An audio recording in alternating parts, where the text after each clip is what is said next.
Au XIe siècle débute une guerre de religion. Les Seldjoukides, des Turcs musulmans, envahissent l'Asie mineure et la Palestine et prennent Jérusalem aux Fatimides.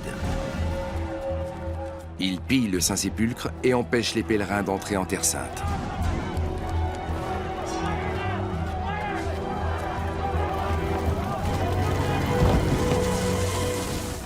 Les chrétiens d'Orient exhortent leurs frères croyants à leur venir en aide.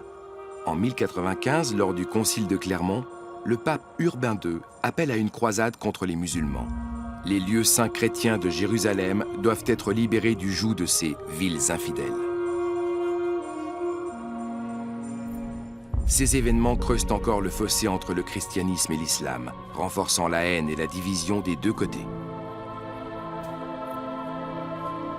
À tous ceux qui prendront les armes, le pape promet la rémission complète de leurs péchés.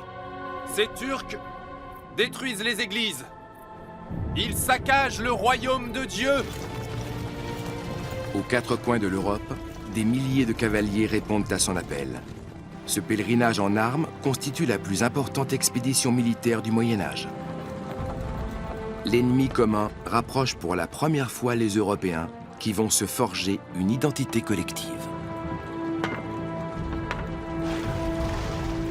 Seule une poignée de croisés survit aux épreuves de cette expédition et atteint après 4 longues années l'objectif tant espéré, Jérusalem. La conquête de la ville sainte se serait achevée dans un bain de sang selon les chroniqueurs de l'époque. À la violence des uns répond la violence des autres. Hier comme aujourd'hui, les guerres commises au nom de Dieu engendrent mort et destruction.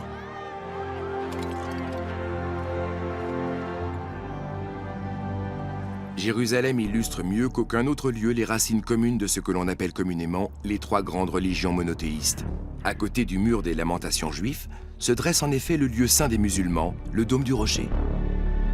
Et non loin s'élève le Saint-Sépulcre, le tombeau du Christ selon les chrétiens. La ville sera plusieurs fois assiégée par les uns et les autres tout au long des 2 siècles que dureront les croisades. Et jusqu'à nos jours, le souvenir de cette période jette une ombre sur les relations entre chrétiens et musulmans.